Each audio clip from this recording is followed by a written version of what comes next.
Assalamualaikum warahmatullahi wabarakatuh. Jumpa lagi bersama Bunda Cassandra. Salam sehat, salam bahagia, salam obah-ora mama. Nah, teman-teman, di video kali ini tentunya Bunda mau membahas perwarungan lagi ya. Tapi sebelum itu, di sini Bunda mau sharing karena Bunda habis masak ya, teman-teman. Jadi ini masak untuk pesanan makan siang. Dan ini Bunda lagi masak tempe dicampur sama kacang panjang ya, teman-teman. Dan ini udah hampir matang, tinggal aduk-aduk sampai mendidih aja. Nah, untuk sambal ini Bunda tuh pagi-pagi udah mempersiapkan segala sesuatunya untuk persambelan ya, teman-teman. Karena ini proses memasaknya agak lumayan memakan waktu agak lama.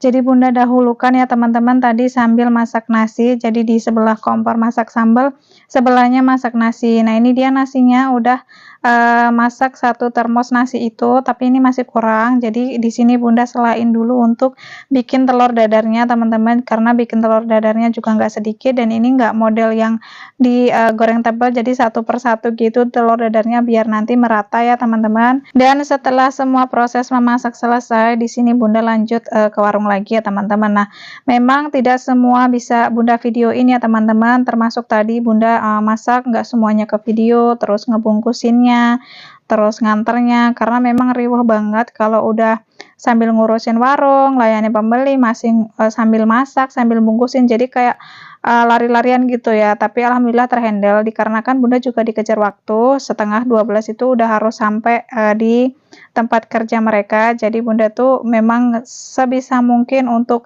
semuanya bisa terhandle sebelum jam setengah 12 itu udah selesai. Nah, teman-teman, di sini Bunda mau berbagi tips ya. Jadi apa itu tipsnya? Jangan lupa untuk kalian simak videonya sampai selesai. Dan kalian yang baru gabung jangan lupa untuk like, komen, dan juga subscribe-nya. Nah, di sini kan lagi rame-ramenya ya, teman-teman, untuk harga beras itu lagi melonjak-lonjaknya. Yang dulu di awal Bunda jualan itu masih jual harga 8 ribuan kalau nggak salah. Sekarang sudah mencapai 13 ribu, teman-teman. Nah, di sini Bunda mau sharing ke kalian.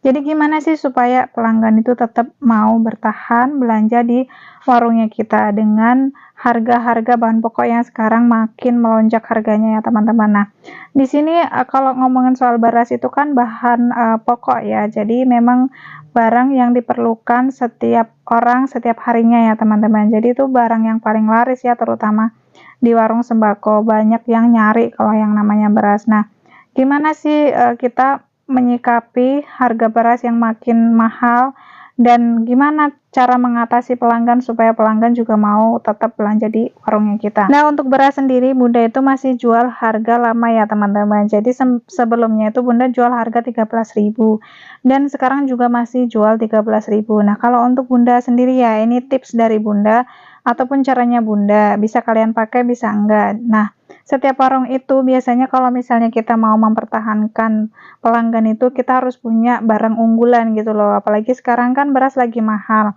tapi kok masih jual harga lama. Nah, itu adalah salah satu keunggulan dari warungnya Bunda juga. Nah, berapa sih untungnya untuk jualan beras? Bunda sih nggak mikir untung banyak. Yang penting itu barang itu fast moving ya, teman-teman. Apalagi beras itu barang yang paling laris karena setiap hari itu pasti banyak pembelinya ya. Kalau untuk beras itu boros banget. Jadi biasanya itu menyiasatinya adalah karena yang dicari sama pembeli itu biasanya kalau udah ke warungnya Bunda tuh tadinya misalnya cuma mau beli beras, tapi mereka pasti nanti merembet jadi beli yang lain gitu loh. Jadi kalau misalnya kita punya barang unggulan, oh di sana beras murah gitu, masih dengan jual dengan harga yang lama. Jadi mereka bakal datang lagi ke warungnya kita dan mereka juga biasanya nyari barang lain juga. Jadi gitu ya, teman-teman. Nah, untuk kalian misalnya punya barang unggulan di warung kalian itu pasti banyak dicari sama pelanggan ya, teman-teman, dan pelanggan itu mau tetap belanja di warungnya kalian. Intinya dalam berjualan itu kita sama-sama ngemong gitu lah ya. Ngemong itu maksudnya kita juga menjaga pelanggan supaya tetap betah di warungnya kita belanja gitu ya, dengan harga-harga sekarang yang makin melonjak gitu. Kalaupun selisih dengan harga warung di luaran sana atau mungkin perbedaan mereka di pasar segini kok di sini segini gitu. Kalaupun ada perbedaan, mungkin perbedaannya juga nggak jauh gitu. Kadang tuh Bunda juga patokannya pasar ya. Kalau di pasar harga sekian, bolehlah kita jual segini. Terkadang malah bisa sama gitu ya harga jualnya di pasar sama di warungnya Bunda. Jadi misalnya ada pembeli yang kadang tuh suka ngebeda-bedain harga gitu. Ada ya yang salah satu lah, mungkin ada beberapa juga yang seperti itu di warung kalian. Nah, untuk menyikapi orang yang seperti itu ya kita fair-fair aja, karena kita bisa mengimbangi gitu ya teman-teman. Jadi terkadang mereka bilang, "Oh, di pasar harga segini sama," kayak gitu. Jadi enggak yang mahal banget, enggak, jadi standar ya teman-teman. Karena kebetulan juga rumahnya Bunda itu kan enggak jauh dari pasar, makanya Bunda tuh patokannya pasar ya teman-teman. Jadi kalau pas misalnya Bunda belanja ke pasar gitu, biasanya Bunda sambil nanya, "Sekarang jual telur berapa? Sekarang jual minyak berapa? Sekarang jual beras berapa?" gitu. Intinya ya kalau beras, minyak itu kan berbagai merek ya, macam-macam mereknya.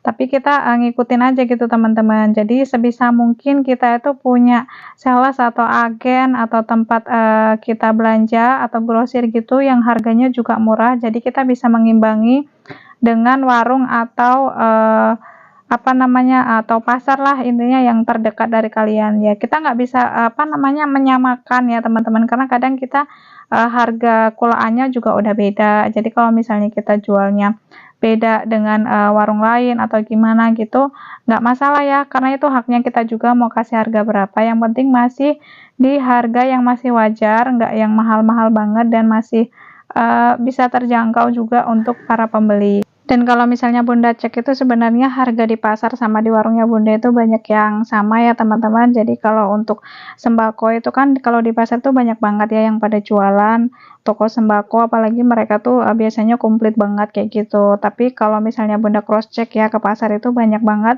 harga-harga yang sama. Jadi makanya Bunda tuh patokannya pasar, karena kebanyakan para ibu-ibu tuh suka banget belanja di pasar juga ya teman-teman. Nah, kalau misalnya kita bisa mengimbangi harga di pasar, ya insya Allah warung kita akan tetap dicari sama pelanggan ya, karena mereka nggak perlu jauh-jauh ke pasar, udah di warung kita aja udah bisa dapat harga sesuai sama yang ada di pasar gitu ya teman-teman. Nah, di sini yang naik itu nggak cuman beras ya untuk saat ini teman-teman, jadi gula pasir juga udah mulai merangkak naik, dan untuk minyak Sanko juga sekarang udah mulai merangkak naik ya teman-teman. Jadi kemarin Bunda order terakhir itu per kartonnya udah naik 2.000 ya teman-teman. Jadi sebelumnya itu Bunda itu jualnya 37.000, tapi sekarang tetap masih jual 37.000 ya teman-teman. Ya walaupun ambilnya partai di agen, tapi namanya kita juga pengecer, sebisa mungkin harus menjaga supaya kita juga jualnya nggak terlalu mahal ya teman-teman. Jadi kenapa 37 walaupun sudah naik? Jadi itu tadi ya teman-teman, jadi terkadang kita sebagai penjual juga kadang perlu mengalah gitu ya. Jadi kita itu dikurangin keuntungannya. Ya supaya apa? Supaya bisa menjaga pembeli, supaya pembeli juga nggak merasa terheran-heran kenapa semuanya naik kayak gitu ya. Jadi Bunda tuh menyiasatinya dengan cara itu tadi ya, walaupun naik 1.000 2.000 per karton itu nggak Bunda naikin, jadi tetap masih jual harga lama. Tapi itu teruntuk barang-barang yang paling laku aja ya teman-teman, karena supaya apa? Supaya pelanggan juga senang dan mau balik lagi ke warung kita. Dan teman-teman mungkin juga ngerasain ya, ada beberapa barang yang kita jual, yang kita jualnya masih dengan harga lama, tapi kita belanjanya udah lebih mahal dari sebelumnya, tapi kita mau nggak mau harus jual dengan harga yang lama, yaitu terutama kayak jajanan anak ya. Jajanan anak itu banyak beberapa itu yang naik harganya, tapi kita ngecernya tuh nggak bisa naik gitu teman-teman. Jadi tetap dengan harga segitu, apalagi jajanan yang harganya 1.000-an, itu mungkin dalam satu rencengnya atau mungkin satu boxnya itu untungnya cuman 1.000.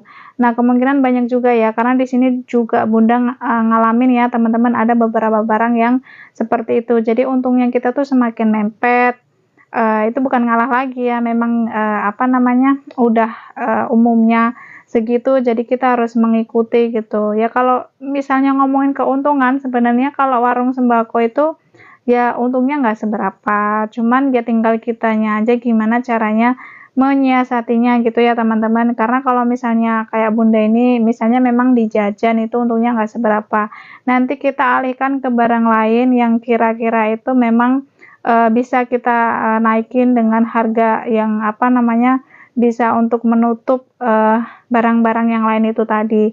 Jadi kayak gini ya teman-teman, misalnya ada promo ataupun lagi ada program apa, produk apa gitu yang kira-kira itu kebetulan lagi murah banget. Nah, dari situ kita juga bisa menutupi itu semua ya teman-teman. Misalnya kita dapat promo barang apa, Indomie lagi promo yang biasanya 110 per karton, untuk yang mie goreng tiba-tiba jadi 105 atau 102. Nah, itu kesempatan banget. Makanya Bunda tuh selalu cari kayak program-program atau promo-promo barang yang murah-murah gitu, supaya bisa untuk menutupi barang-barang tadi yang keuntungannya mepet banget ya teman-teman. Nah, oke teman-teman, buat kalian pokoknya jangan patah semangat, terus berjuang. Kita sama-sama berdoa semoga warung kita bisa terus berkembang. Terima kasih juga buat kalian yang sudah selalu menonton dan menantikan video-video terbaru dari Bunda. Salam sehat, salam bahagia. Wassalamualaikum warahmatullahi wabarakatuh. Salam obah-obah mama.